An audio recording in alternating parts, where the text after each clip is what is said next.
Nah, selama ini banyak orang itu pengenalan akan Tuhan ini masih bias. Karena selama ini dapat doktrin Tuhan yang berbeda-beda. Ya, Tuhan yang berbeda-beda. Tuhannya agama ini menganggap paling benar, yang Tuhannya agama lain salah, yang umatnya agama lain patut dihukum. Jadi yang mengalami kebaikan Tuhan-Tuhannya kelompoknya kecil tadi. Nah, karena banyak orang itu mengenal Tuhan kasihnya yang terbatas tadi, maka dalam kehidupannya dampaknya adalah banyak orang tidak bisa mengalami keberkahan dan kasihnya Tuhan yang tanpa batas tadi. Karena selama ini yang dia tahu Tuhan yang kasihnya terbatas. Kalau yang kamu anggap Tuhan aja kasihnya terbatas, apalagi umatnya, pasti penuh dengan keterbatasan-keterbatasan di dalam hidupnya. Maka malam hari ini ya, karena selama ini banyak orang belum pernah ketemu Tuhan. Kalau saya cerita tentang Tuhan itu sesuatu yang jauh di sana gitu kan, masih bingung nih Tuhan itu seperti apa sih gitu kan. Nah, sama halnya Tuhan yang selama ini diketahui banyak orang, yang selama ini diajarkan, ternyata Tuhan yang tidak mau kuasa. Padahal Tuhan semesta alam itu kuasanya juga tanpa batas. Ternyata banyak orang diajarkan tentang Tuhan yang kuasanya terbatas. Seolah-olah Tuhan tidak sanggup menyediakan kelimpahan bagi semua makhluk ciptaan. Maka konsep Tuhan yang terbatas tadi diwujudkan apa? Tuhan yang memberi. Selama ini kan selalu diajarkan Tuhan yang memberi. Tuhan yang memberi tadi, konsep memberi itu dia akan mengukur sesuai dengan apa yang ada. Nah, selama ini banyak orang dipertemukan dengan Tuhan, Tuhan yang terbatas dan Tuhan yang tidak adil. Maka banyak orang juga tidak mengalami keindahan dalam hidupnya, merasa selalu menjadi korban. Orang-orang yang mengalami ketidakadilan tadi kan memposisikan diri sebagai apa? Korban gitu loh. Kalau Tuhan memberi kehidupanmu sekarang ini berarti kan pemberian Tuhan.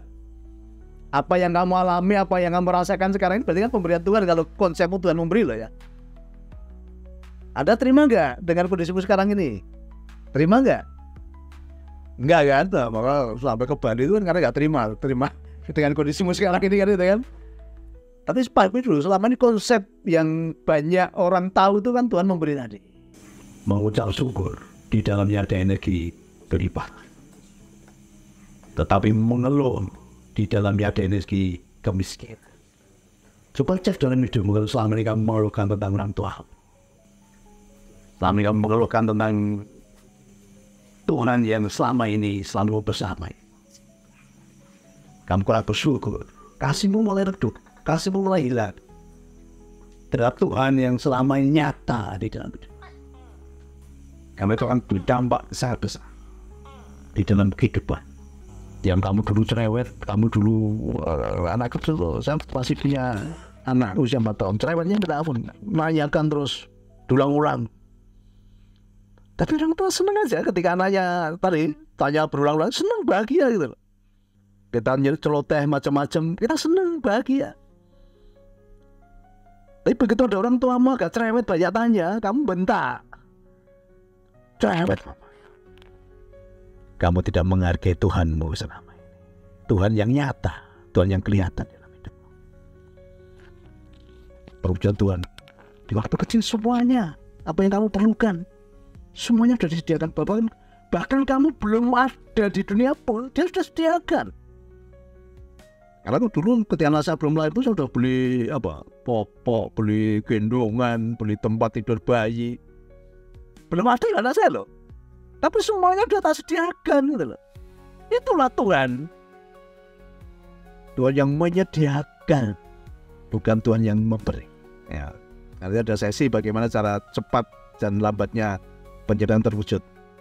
Jadi kita belajar cara mencipta dulu. Nah, tapi pencipta dimulai dari imajinasi, imajinasi, pikiran dulu. Maka proses penciptaan, nah ini harus clear. Nah, tadi Pak Suwa udah pesen tadi, ayo cek, jangan sampai salah penciptaanmu kan, ini penting sekali karena banyak orang tuh ternyata belum bisa mencipta gitu loh. Banyak orang itu, jadi apapun yang Anda pikirkan itu akan terjadi. Nah, sayangnya, banyak orang tuh pikiran yang negatif. Jarang sekali orang tuh berpikir positif. Pikirannya selalu dipenuhi dengan ketakutan dan kekhawatiran. Ini berasal dari mana? Berasal dari pengenalan akan Tuhan. Karena selama ini banyak orang mengenal Tuhan atau tahu Tuhan yang diajarkan banyak orang tadi, Tuhan yang menakutkan, Tuhan yang suka menghukum, Tuhan yang suka melaknat, Tuhan yang suka menghancurkan, Tuhan yang kasihnya terbatas. Maka banyak orang persepsi terhadap Tuhan itu Tuhan yang menakutkan. Maka kehidupan banyak orang selalu dipenuhi pikiran takut dan khawatir. Apa yang kamu takutkan dan apa yang kamu khawatirkan, karena sudah kamu cipta di sini, itu akan terjadi. Karena ada di mana? Ada di dalam pikiran. Nah, itu yang kamu cipta selama ini kan, itu kan. Kamu menciptakan ketakutan dan kekhawatiran. Maka ada suatu hukum, apa yang kamu takutkan, itulah yang mendatangi kamu. Dan apa yang kamu khawatirkan, itulah yang akan menimpa kamu. Karena tadi sudah kamu cipta tadi loh. Nah, sampai kalau ada hal-hal buruk dalam hidupmu, ternyata itu yang kamu khawatirkan dulu. Itu yang kamu takutkan, gitu loh. Nah, lalu sudah kamu cipta di sini. Kamu cipta di sini. Ya, makanya ada istilah, mungkin di Bali juga sama. Ada istilah apa? Cipta, rasa, karsa. Ya, cipta itu di mana? Dicipta itu di sini dulu, diangan-angan dulu, dibayangkan dulu. Jadi semua yang ada di dunia ini dari tidak ada menjadi ada, dimulai dari mana? Dimulai dari cipta, angan-angan dulu. Gitu loh. Ya, dimulai dari angan-angan dulu. Diciptanya di sini. Nah, contoh ya. Dulu kan belum ada telepon dulu. Waktu itu ada orang yang mencipta, mengangan-angan gitu loh, bagaimana cara berkomunikasi yang mudah. Karena dulu menyampaikan pesan itu, pesannya cuma, besok libur gitu ya, Dut, jalan kaki puluhan kilo, atau naik kuda. Padahal pesannya simpel, besok libur. Nah, kemudian ada orang yang mengangan-angan dalam di sini, mencipta di sini, bagaimana menyampaikan pesan dengan cara yang mudah. Itu kan, nah, dicipta di sini. Nah, semesta itu tidak kekurangan bahan gitu loh. Ketika Anda sudah mencipta, maka semesta nanti akan membawa Anda memenuhi semua hal yang dibutuhkan dalam penciptaan tadi. Tapi dimulai dari orang yang mencipta dulu. Kalau nggak mencipta ya nggak akan disediakan oleh semesta. Nah, orang tadi ketika mencipta tadi, bagaimana cara menyampaikan pesan dengan mudah tadi, dicipta terus di sini. Akhirnya semesta menyediakan bahannya. Nah, jadi waktu kecil kita ingatan prakteknya, ya. Kalau sekarang udah modern ya, bekas kaleng susu, kasih benang, sama ya kita bisa menyampaikan pesan gitu kan. Nah, kalau mungkin zaman dulu mungkin tempurung kelapa sama apa dulu ya. Ya, semesta sediakan. Ada yang mencipta itu, maka muncullah telepon, ya, muncullah telepon kabel. Lalu dimulai dari menciptakan. Ada seseorang yang mencipta, ada seorang yang mulai memasukkan angan-angan di angan-angannya. Bagaimana cara menyampaikan pesan dengan cara yang mudah. Kemudian penciptaan itu berkembang, jadi penciptaan itu terus update, terus berkembang. Nah, waktu ada telepon kabel, tapi kan pesannya terbatas. Ketika ditelepon orangnya gak di rumah, kan pesannya gak sampai. Maka ada orang yang mencipta lagi, bagaimana pesan itu bisa disampaikan kapanpun, dimanapun. Nah, jadi dimanapun Anda, pesan itu bisa diterima. Ya, kapanpun dan dimanapun. Maka muncullah namanya handphone. Nah, maka ada yang mencipta bagaimana pesan tadi bisa diterima kapanpun dan dimanapun. Nah, kemudian ada yang mencipta lagi, bahwa pencipta itu selalu berkembang, ya, selalu berkembang. Tidak ada batasnya. Nah, kemudian ada yang cipta lagi, kalau cuma bicara gini nggak lihat wajahnya kok nggak ada. Gitu. Udah kangen, bisa dengar suaranya, tapi nggak lihat wajahnya kan, marinya kangennya belum sembuh nih kan, masih penasaran gitu kan. Atau mau sayang-sayangan itu nggak bisa gitu kan, karena cuma dengar suaranya waktu itu. Maka penciptanya berkembang lagi. Bagaimana kita bisa ngobrol, tapi bisa melihat wajahnya. Maka berkembang menjadi video call. Nah, jadi penciptaan itu selalu terus berkembang, nggak pernah berhenti penciptaan itu. Maka Anda pun nanti udah belajar penciptaan, apapun nanti akan terjadi, terwujud, ya itu kan. Semesta pun menyediakan. Jadi apapun yang kamu cipta nggak usah khawatir bahwa semesta nggak akan bisa memenuhi. Karena dengan penciptaan tadi semesta akan menyediakan. Oh, yang diinginkan itu Tuhan sudah sediakan kok. Apalagi yang menyangkut dengan kebutuhan. Ya, bahasa kerennya apa? Talis takung. Alam semesta pasti mendukung. Tuhan menyediakan semua perangkatnya gitu. Jadi penciptaan itu pasti terjadi. Ya, makanya ini penting sekali tadi. Ya, Pak Suha sampaikan belajar mencipta jangan sampai salah gitu kan. Banyak wanita terutama ya ketika mau nikah itu, atau wanita yang pernah terlukai hatinya, selalu mengatakan, wah semua laki-laki itu brengsek. Nah ketika dapat suami lagi, brengsek lagi. Karena udah cipta itu loh. Wah semua laki-laki itu bullshit, brengsek semua. Akhirnya dia dapat suami itu selalu brengsek. Karena pada yang menciptakan. Padahal yang lemah lembut banyak. Yang lemah lembut seperti saya banyak ya. Ya, tapi kan selama ini kan Anda sih mencipta gitu kan. Terus apalagi Anda mencipta, wah sekarang ini cari uang susah. Karena Anda yang mencipta. Maka nyari sekeras apapun ya susah karena udah ada cipta. Nyari uang susah. Ekonomi semakin sulit, itu penciptaanmu. Dunia semakin kacau ya, semua ciptaanmu. Nah ini sadari penciptaan-penciptaan yang, jadi semua yang ada ini hasil penciptaan. Baik itu buruk maupun itu baik, semua hasil penciptaanmu. Maka Tuhan semesta katakan apa? Apapun yang kamu alami saat ini, itu adalah sebuah konsekuensi dari perbuatanmu atau penciptaanmu di masa lalu.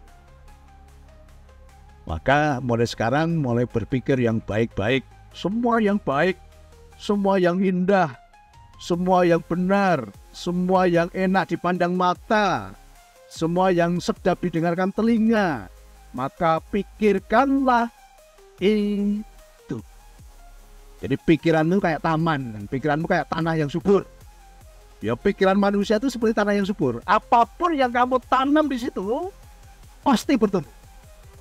Ya dengan ini ya, pikiran manusia itu seperti tanah yang subur. Apapun benih yang kamu tabur di dalam pikiranmu, benih itu akan bertumbuh. Hati-hati ini ya, benih akan bertumbuh. Justru banyak hal-hal yang tidak baik tadi Anda yang mencipta sendiri gitu loh. Anda yang menciptakan sendiri. Oke, saya mau kasih cerita ini ya. Ini fakta yang Bapak Ibu semuanya sudah mengalami. Tuhan Tarsus selalu memasang telinganya untuk celotehan kamu. Ternyata dia maha resik. Dan bahasamu dia panah. Dengan tangisanmu pun dia fatal. Bahkan kamu tidak perlu meminta. Semuanya sudah disediakan. Makanmu, minummu, dan susumu. Tuhan tadi pernah mengatakan, ketika anaknya tanya, Bu, ibu udah makan belum? Karena kasihnya dikatakan apa? Sudah nak, silakan kamu makan. Karena itu berfungsi, kasih dengan saya. Dikorbankan kenyamanannya. Ditinggalkan semua kenyamanannya. Untuk siapa? Untuk anak-anaknya dikasih. Apa tidak waktu kecil ada khawatir tentang ini besok mau makan apa? Padahal waktu kecil ada khawatir besok mau sekolah di mana? Padahal waktu kecil aku khawatir besok aku minum susu enggak? Karena apa? Tuhan yang nyata itu ternyata sudah menyediakan semuanya. Untuk apapun yang kamu butuhkan. Ingat itu. Dia adalah perwakilan Tuhan, perwujudan Tuhan yang nyata di dalam kehidupan. Maka ketika mengucap syukur pertama kepada Tuhan, Tuhan, hari ini aku bahagia dan bersyukur untuk kedua-duanya Tuhan. Ternyata beliau adalah perwujudan Tuhan di dalam kehidupan. Aku bersyukur Tuhan punya orang tua yang dahsyat. yang selama ini mengurus semua yang aku butuhkan, semua yang aku perlukan sudah disediakan oleh Tuhan. Pada hati-hati ketika kamu mulai kehilangan kasih, mulai tidak hormat terhadap orang tua, mulai mengabaikan, mulai tidak peduli, bukan dosa. Tidak, tetapi ternyata dengan itu kamu orang yang tidak bisa bersyukur atas hidup. Dengan orang tua yang Tuhan menyediakan semua keperluanmu, yang kasihnya tanpa batas hati, kamu masih tidak bisa syukuri. Jadi kelimpahan Tuhan itu, Tuhan yang menyediakan semuanya, apapun yang kita butuhkan. Ya, jadi kalau udah powernya tinggi, ya, Pak Siwa mengatakan kebutuhan dulu gitu kan, karena ini masih latihan ini. Tapi kalau nanti power penciptanya udah tinggi, nggak hanya kebutuhan, apapun yang kamu butuhkan dan yang kamu inginkan, ya, yang diinginkan pun Tuhan sediakan. Apalagi yang kamu butuhkan. Kemari paloh jinawi, pastilah sungguh terjadi. Mari bangkit saudaraku, naikkanlah martabatmu. Selamat tinggal, kemiskinan itu Nusantara Jaya jadi nyata dalam hidupku. Nusantara Jaya